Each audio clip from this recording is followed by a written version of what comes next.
Welcome to Haunt Weekly.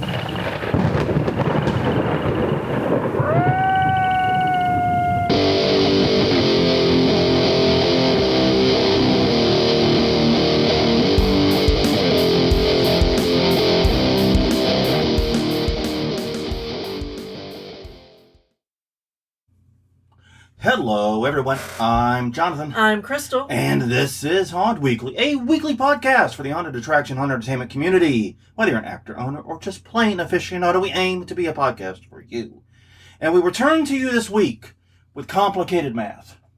Because it turns out that episode 492 is divisible by 4. Therefore, ipso facto, de facto standard, it is time to do the news. And there is a shit ton of that. Yeah, and not much of it happy, unfortunately. Yeah, so here's the thing. If you're wanting your mood to be killed or something like that, we got the episode for you. But if you're wanting a happier episode, don't blame you. Check out about any of the other 491. You can find them at hauntweekly.com, Haunt Weekly on Facebook, youtube.com/hauntweekly, and wherever you get your podcast from. Yeah, please feel free to follow, subscribe, like, do all the social media things I'm supposed to yell at you to do all the time and totally forget to. All right, well, let's see. What's going on this week? Work we did for the haunt. We actually have not done much for the haunt. We've been doing work on the house. Yeah. We built a cabinet, which realistically should not have taken a full day. No. Really shouldn't. It really shouldn't have. No. It's just one of those metal cabinets with the doors that lock. And the sliding shelves that you put in, not that difficult, nothing complicated, but the worst fucking directions I have ever clapped eyes on, I swear to God. Yes, and before you say, was there a video? No. Actually, no, there was, after you did all the research and found it. And Yeah. the video had a different order of operations in the instructions. Yes, it was obviously built by someone who has built a lot of these, and they did it in chaotic order. Well, from the instructions they gave us, it was chaotic order. It probably was actually much more sensible order. No. Okay. I watched it. No. But my God, because and it was really bad because when we got the instructions out, I'm like, ooh, these are the good instructions, because it was all glossy and full color and nice. And then you realize, and it only had 11 steps, 10 or 11 steps. So I'm like, yeah, we're gonna breeze through this son of a bitch. First thing, no. Second thing, there's like one poorly written sentence with each step. And they relied very heavily on the photos that you cannot see. The contrast in the photos were fucked. Yeah, they wanted you to make sure that the black cabinet that you just got was the black one. It featured in the instructions. Yes. They could have used any, they make other colors. They could have used any color. And we would have just gone, okay, so they're showing us a red one, we do this with a black one. Obviously. Easy, right? No, it looked like someone just took a giant sensor bar over everything in the fucking photos. Yeah, and nothing's marked top or bottom, so it was a fun jigsaw puzzle. We had to redo at least 3 of the steps because we somehow fucked them up. It was bad. It was just rough, and honestly... And then we redid one just because we didn't fuck it up, but we thought we had. Yeah, because we were so unsure about things. Even when we were right, we were wrong. Yeah, that sounds about right. That sounds... Jesus Christ. I want to talk about something else. Let's do the question of the week. All right. Question of the week. Last week we asked, how can we grow haunting globally? Jinx Midnight said, more quality year-round haunted attractions and global tourist destinations. I feel like HHN's Vegas Haunt could be a start to this. Expose international travelers, and then they will start wanting it at home, basically. Yeah. And I think there's good logic there. There is. There's one problem. Are international travelers really itching to come to the U.S. right now? Yeah. Everything I've read is that international travel has tanked. Yeah. And honestly, I can't blame them. No, not at all. I wouldn't want to visit here if I didn't live here. Yeah. I'm already here. Yeah. And I mean, and honestly, like previously we've done a decent amount of international travel. Mm-hmm. We never had a problem getting into another country. No. It was always coming back. Oh, yeah. Definitely. Coming back was always way worse than getting out. So, and that was like during different administrations and before our current crop of problems. Mm-hmm. This is all, 10 years ago now. So, yeah. But anyway, Yeah. so... Oh, and before we move on, Jinx, you are in our thoughts. I've seen what's been going on. We'll just leave it there. Thinking of you and yep. hoping for the best. Exactly. All right. Alright. Moving on, this week's question of the week. How is recruitment or finding a haunt going? Recruitment is in full swing. I am seeing all the ads and all the news stories about such and such is recruiting, and then we're all like, no shit. Of course they fucking are. Mm-hmm. So, 'tis the season for recruitment. Fa la la la la la la. How's yours going? Mm-hmm. Let us know at all the places I mentioned at the top of the show. And we actually have a new member that's going to be joining the trick or treat area, so that's cool. Yeah, we've actually got our first new recruit of the year. And it sounds like we might actually have a couple from this group, so I'm very excited. Mm-hmm. But yeah, our recruit season starts later. Yeah, definitely. Later, because we don't open in September. Unless you just meet us and hang out with us sometimes, and you're gonna hear that we have a haunted house. That's one of our introduction lines. So. Yeah, I mean, it's always so weird because when we meet people, we're so fucking weird. In every way, we have to figure out which weirdness we're leading with. Yeah, which one's not going to scare the people away if they seem cool. Okay, because I got the polytriad thing. That's one. I'm an international plagiarism expert who's constantly getting on news and things for that.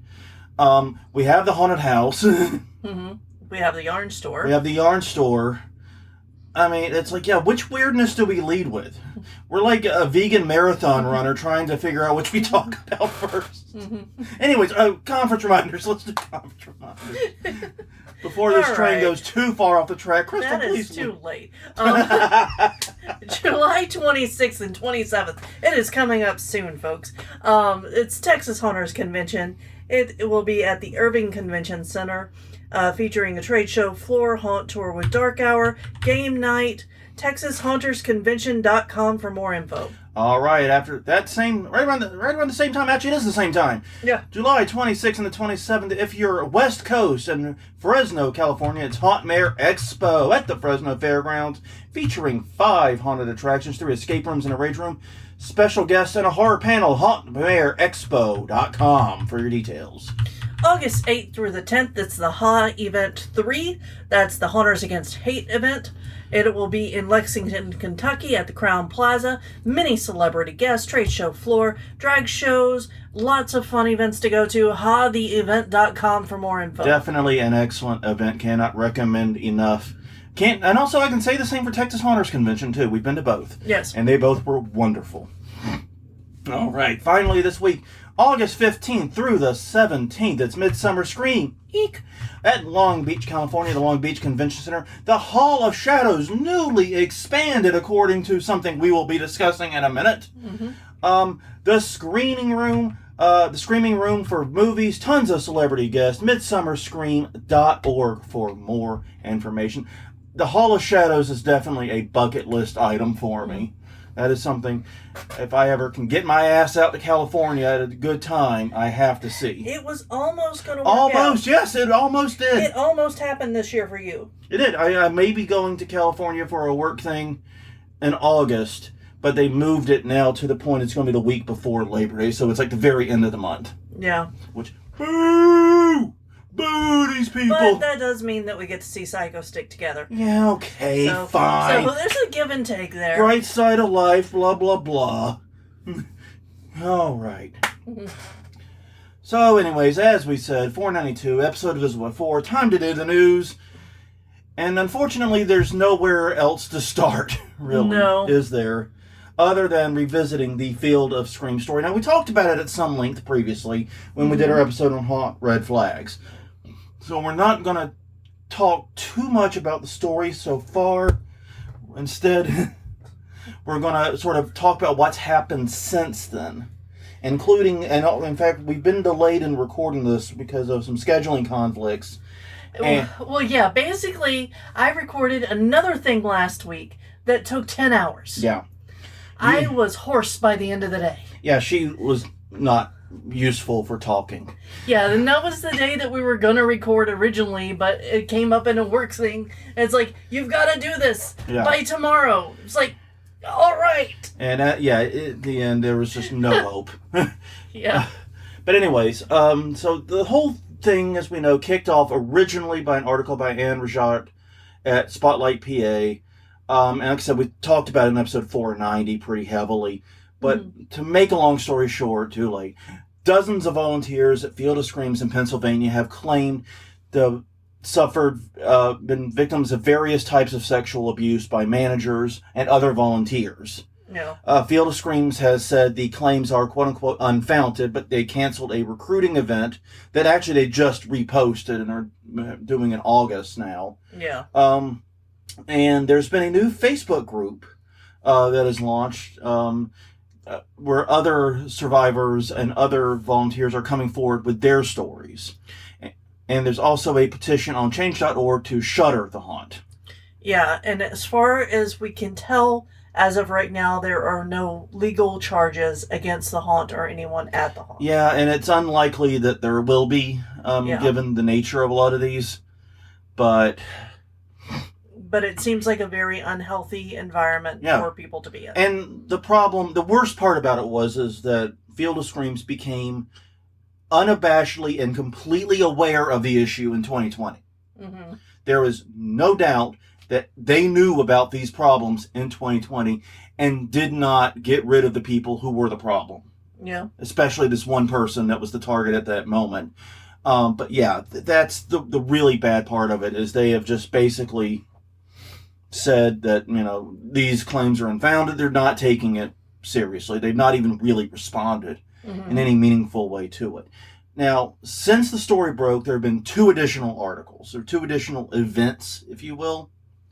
The first, this is an article by Jay Campos at Lancaster Online. Basically, Mountville Borough objects to Field of Screams' application for a liquor distillery. Now, this is a weird one.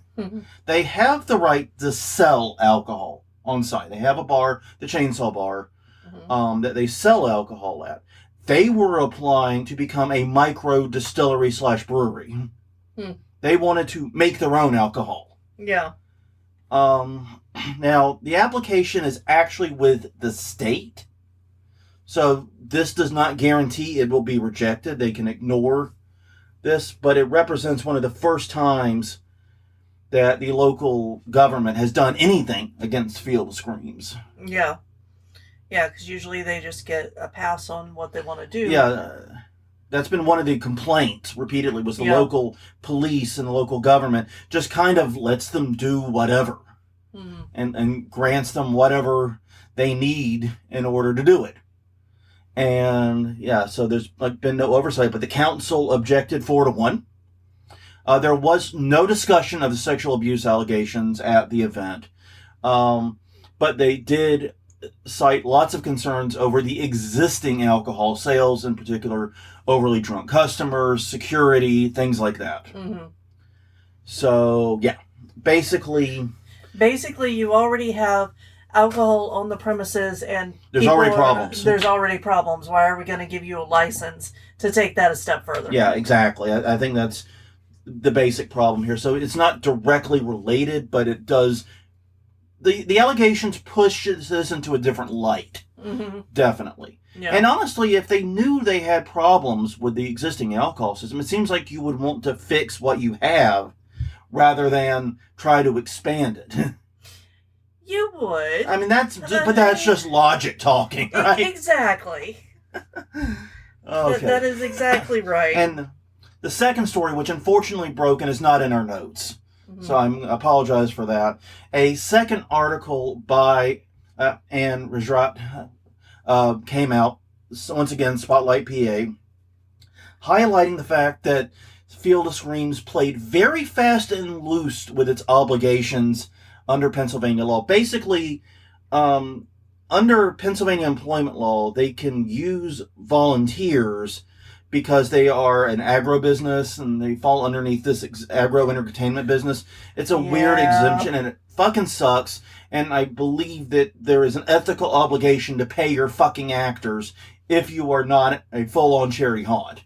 If anyone's getting paid, everybody gets paid. We've talked about that. That was on episode 490. And lots of others. Yeah, but if anyone's getting paid, everyone should get paid. It's that simple. Yeah. But the point is they have an exemption so they can legally do it, but in order to have minors volunteer, they have to file paperwork with the state that they had not done for quite some time. Now, they began doing it in 2020, but up to then, they had not been doing it, not been following the law. Yeah. And they also talked about other issues that had been more stories, basically. So yeah, it's a fucking mess. My thoughts are with all of the survivors and their family and friends, and everyone harmed. Yeah. It sounds like that list is really, really long, and I can cut slack for haunts that maybe didn't realize they had a problem or were ignorant, but when they became aware of the problem, they became responsible for everything that happened. And that's the last 5 years. Yeah. And a lot of these stories are newer than 5 years. They are. And that's what is so incredibly frustrating to me. Not just that something like this happened. Right. But that they enabled it and continued it even after it was so clearly demonstrated to them. Yeah, hey, look, this is inappropriate. Yeah, what do you want me to do about it? Yeah. Yeah, and this is the type of thing a volunteer environment does breed, because, you have to make choices about, because sacrificing a volunteer, especially a long-running one, is difficult. We've had to do it. Yeah. It's hard. And you really do get a knot in your stomach worrying if, you're going to be able to do the show as well, or what's going to happen, right? But, we did it. We took that knot in our stomach and we dealt with it. And I wish Field of Screams could too. Yeah. Anyway, moving on to some happier news. Let's talk something a little bit happier. This is going to be a real roller coaster, by the way. I'm just telling you now. Yeah. Remember how Jinx Midnight was talking about HHN's Vegas? Yep. Year-round? Well, Universal is also bringing a new year-round horror experience to Chicago. This article is by 5 Chicago, and it basically just announced that. It's the second one that'll be similar to the one in Vegas. So this is really exciting, but it's expected to open in 2027 and will feature mazes, bars. Which I hate the use of the word mazes, but that's what they call them. Yeah, mazes, bars, retail space, basically the same kind of thing that they're doing in Vegas, but they're just doing it in Chicago. Yeah, and construction will begin early next year. They hope it'll bring 400 permanent jobs to the region and will generate $1 billion in economic impact. I find this really interesting. It is. I'm wondering if why Chicago? There's a lot of haunts there already. I know. Well, it's got a strong as hell haunt community. That's no doubt. Well, and that's something that's, I'm sure that the haunts in the area are worried about is losing good quality actors to HHN moving in. Yeah, those 400 permanent jobs. Exactly, 400 permanent year-round scare jobs. Or jobs in general, in the scare industry. Even if you're just waiting tables at one of the restaurants, you're still in the scare industry at this point. Exactly. Yeah, you got a point there. That's going to be some competition there. And it didn't hurt the haunts in Florida, because we talked to some people there whenever HHN started. They had a haunt before, and it didn't hurt them much. Like, a few people left, but this is why you build a really good community inside your haunt. Well, and also, like, doing an HHN thing, like the regular Halloween Horror Night at the parks, that is a very big ask, because we have talked to a lot of people who work there. It's a huge commitment, And so, yeah, if you want a more dialed back haunt commitment, yeah, you're probably going to go to another haunt. There you can take tiers and go all the way from just a regular haunt with its 16 night or whatever season, or all the way down to someone like us where it's just 3. Yeah. You can find a haunt, but one person talks about how they had to show up at 6 p.m. every night for a makeup call, even though, like I said, in their case, that was just a robe. Yeah. Which is silly. But yeah, and then it doesn't end until midnight, so that's a 6-hour run, and it's every night. Yeah. It's a full-time job. It's not just like most haunts operate on just weekends. So it's a big ask. But yeah, you got a point there. That's going to be interesting, and it's going to be interesting to see how the Chicago haunt community embraces this also. Yeah. We're other than like obviously South Louisiana, we're probably most familiar with the Chicago haunt community because Japes and others in that area. We've had the opportunity to meet a lot of wonderful people in that area, that space. And yeah, I'm going to be very interested to see how this does. But my thing is, I don't really think of Chicago as a huge tourist city. Maybe I'm wrong. Maybe I'm the idiot here. Yeah, I think they get a lot of tourists. I also would like to propose that they bring a year-round haunt to New Orleans area. Yes, someone needs to at least bring a tourist seasonal haunt. You can open it, do the opposite of summer, basically. Open it Labor Day and you close it, Memorial Day, right? Yeah. You do basically the opposite. So, yeah. But, yeah, that could be a wonderful, wonderful thing here. And you could probably make a lot of money. The problem is, this is not a cheap city in the tourist areas to set up. Oh, no, it's not. Well, it's not a cheap city to set up. There's also, a lot of businesses left after Katrina because of hurricane. Yeah. And insurance is really hard to get in the area, too. Yeah. So. We lost our Ripley's, believe it or not, after Katrina. I remember seeing the video of them taking out the giant statues. Yeah. By the way, that has to be a hilarious thing to have to pack up and move. I'm just saying. But yeah, this will be interesting. Well, speaking of Vegas, which we were just talking about, a haunted attraction is, quote-unquote, returning to Vegas with Fear Dome. Now, this is an article by Jason Braceland at Las Vegas Review-Journal. The Fear Dome, well, technically it's a debut on September 26th. It'll take the same place as Fright Dome did until 2017. Fright Dome was one of the biggest, best-known haunts, closed in 2017 due to financial issues. Yeah, it was a huge, huge thing. We actually had a friend who guest acted there one night. And other friends who loved it. Yeah. Who loved going. So we, I was very sad when it closed because that was definitely one of the bucket list type of places that I wanted to go to. But Fear Dome is making it clear this isn't a revival. It's a quote unquote full scale reinvention. But they are excited to bring a haunted attraction back to this location, and it will run from September 26th through Halloween. Yeah. Great to see the location being used. Obviously, it's a good location for a haunt. I mean, as I said, Fright Dome is one of the best known in the country.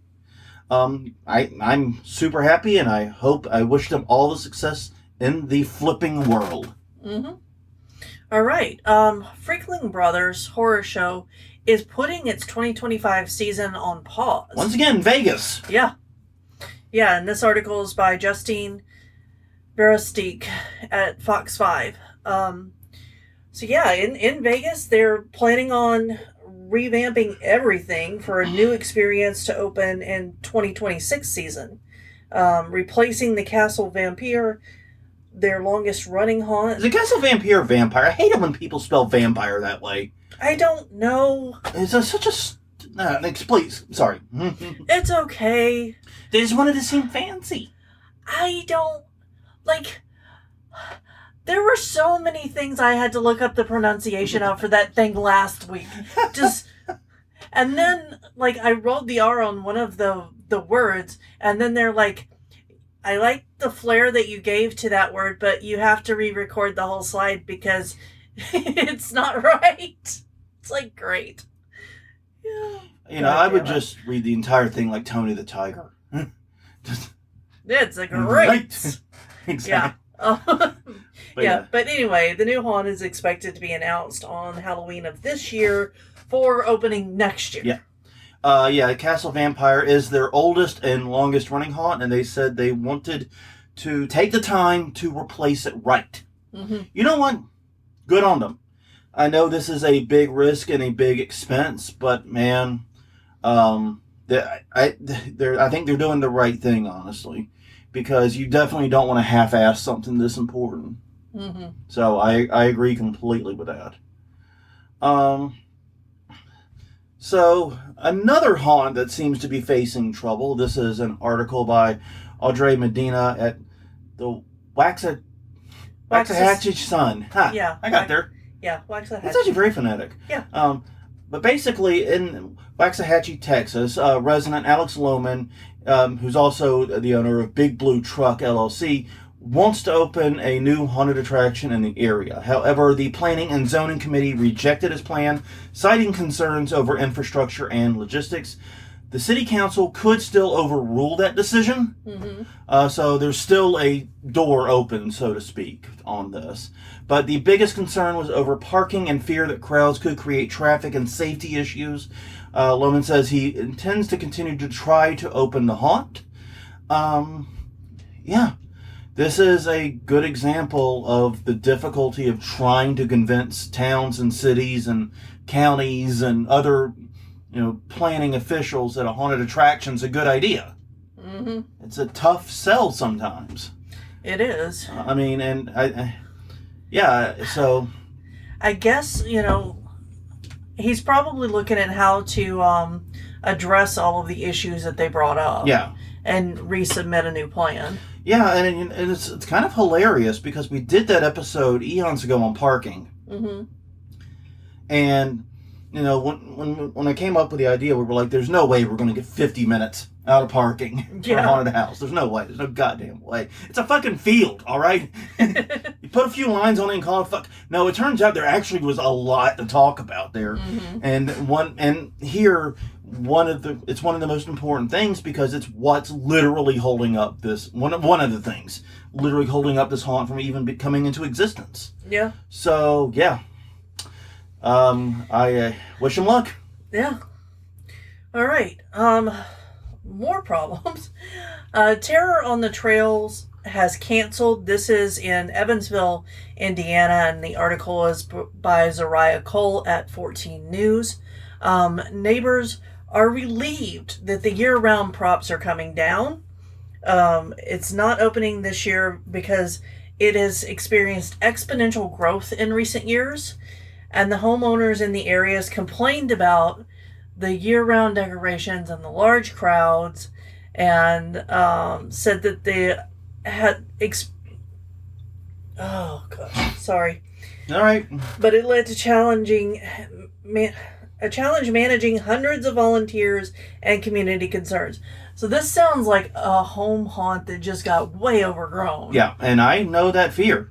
Yeah, and I'm not sure that I'm not actually sure if this is a home haunt or if it's a professional one. Or one that's like straddling that line, because yeah, it's an interesting story.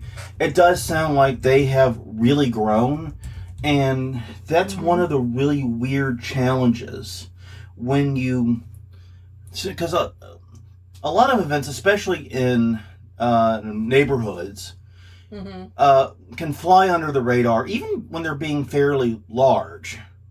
But there's a tipping point, and it's very hard to say when that tipping point is.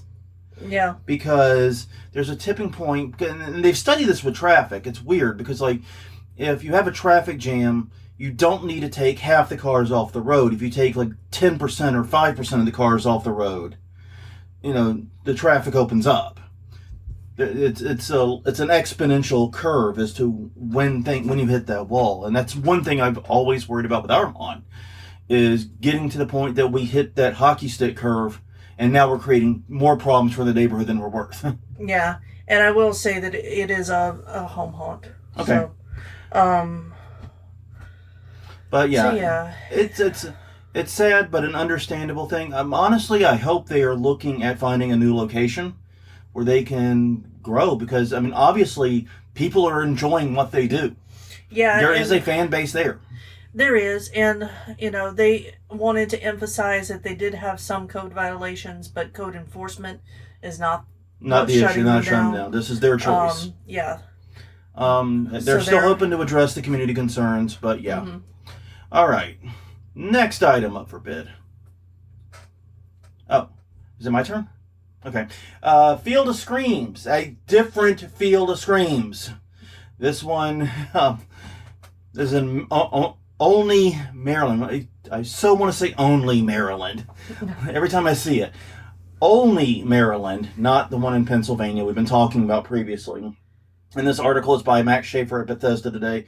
In Olney, Maryland, the Boys and Girls Club say that their fundraiser attractions are facing permitting issues. This includes Field of Screams, Haunted Attraction, and Winter City Lights. So they obviously have a haunted attraction and a Christmas event. Mm-hmm. Faces complaint of heavy traffic from nearby residents. There's the damn traffic and parking again. Yep. And the 2 appeals are ongoing. Yeah. So they actually received an expansion to their permits in July 2024, which prompted area residents to file objections with the appeals board. The club is preparing to refile its modification application, but is hoping to work out an interim solution so they can open this year. Opening was delayed last year due to permitting issues. This is once again why it's so important, but also so difficult to have those great relationships with your neighbors. Yeah. Neighbors who love you will do anything for you. Neighbors who don't like you or are upset with you will do everything they can to destroy you. Yeah. It's just, that's how it is. Mm-hmm. It's sad but true. Good luck. Hope you're able to find that interim solution. I feel like I'm saying that every single one of these. Well, that's because there was a lot back to back. Yeah. All right. Next up, we have from the conference reminders, as you mentioned briefly, Midsummer Scream has announced that the bigger, more terrifying Hall of Shadows will be happening this year.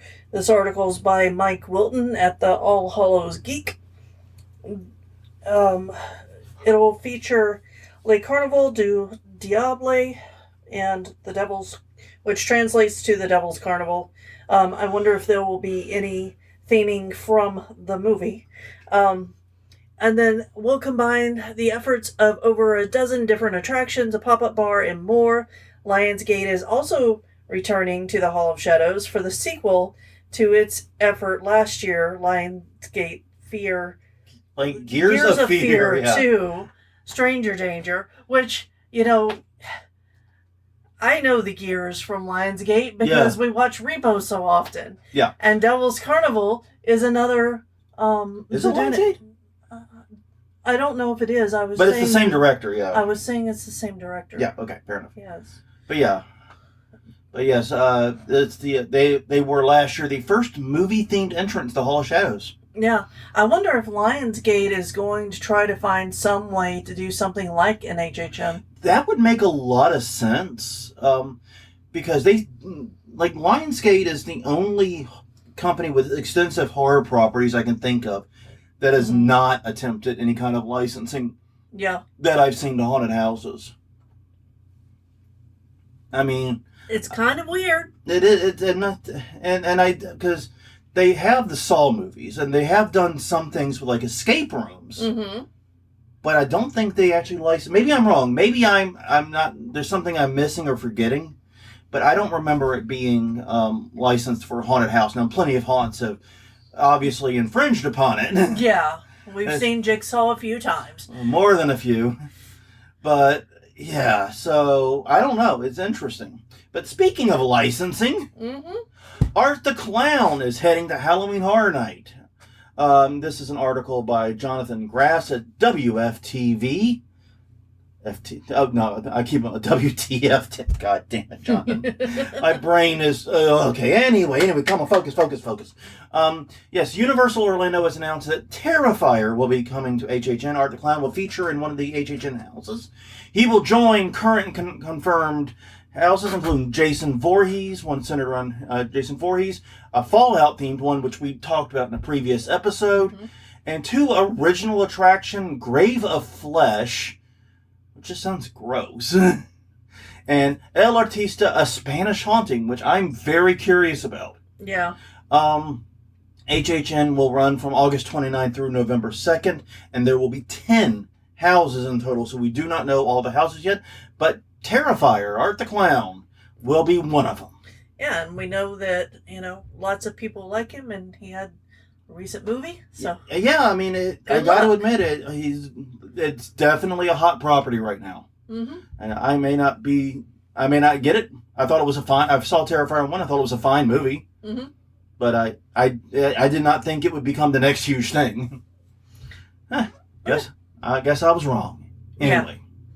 All right, next up, Hershey Park Halloween and Dark Nights is returning with new haunted house for 2025. I always love this because, of course, everything returns with new stuff. Anyway, this article is by Haunted Attraction Network. Hershey Park in Hershey, Pennsylvania announced its Dark Nights will return for 2025 with a new haunt and more scare zones. Will feature Kill and Fill Garage, which is the new thing. Previous haunts were Estate of Evil, Antemortems, Abattoir, Haunted Coal Mine, and Twisted Carnival. New scare zones entitled Path of Shadows, Coven's Curse, Darkstone's Hollow, Midway of Misery, and Fallout Zone. The nights will begin at 6 p.m. during season and end at 10 or 11. Events start September 12th and goes through November 2nd. That's a long run. Yeah. It's probably capitalizing, because isn't September 13th a Friday the 13th this year? I don't know. I thought it was. It would make sense if it is, though.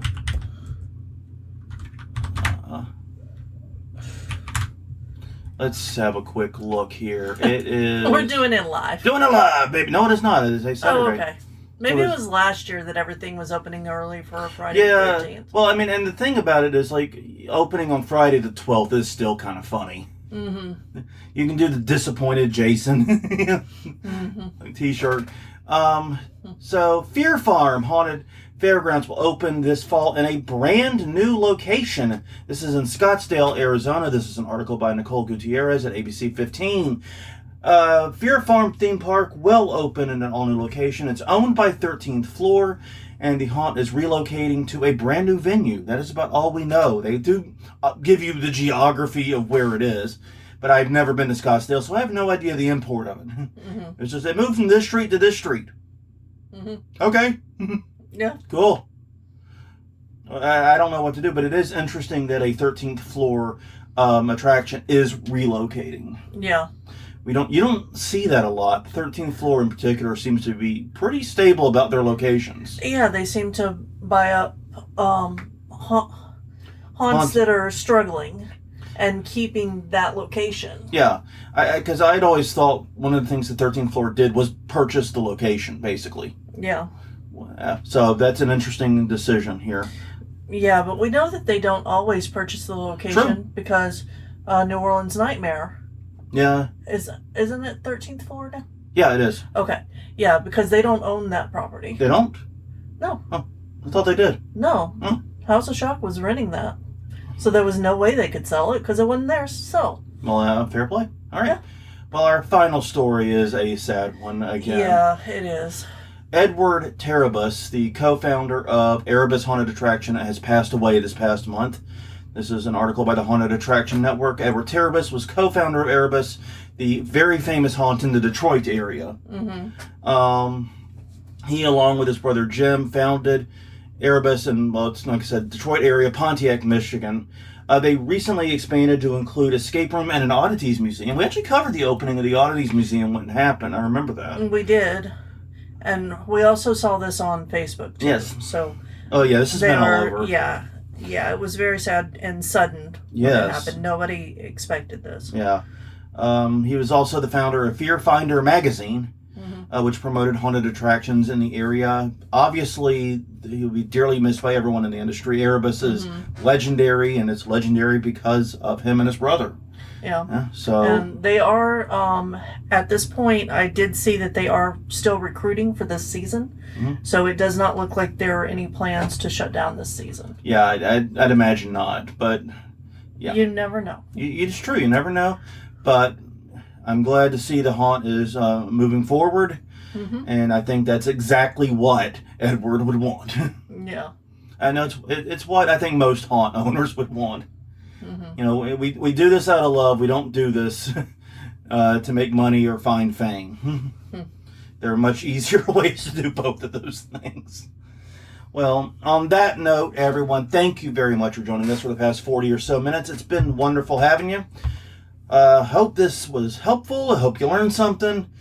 And please do check out all the other places we exist. That's hauntweekly.com, Haunt Weekly on Facebook, youtube.com/hauntweekly, and all of the podcasting apps. Until next time, I'm Jonathan. I'm Crystal. And we will see you all next week.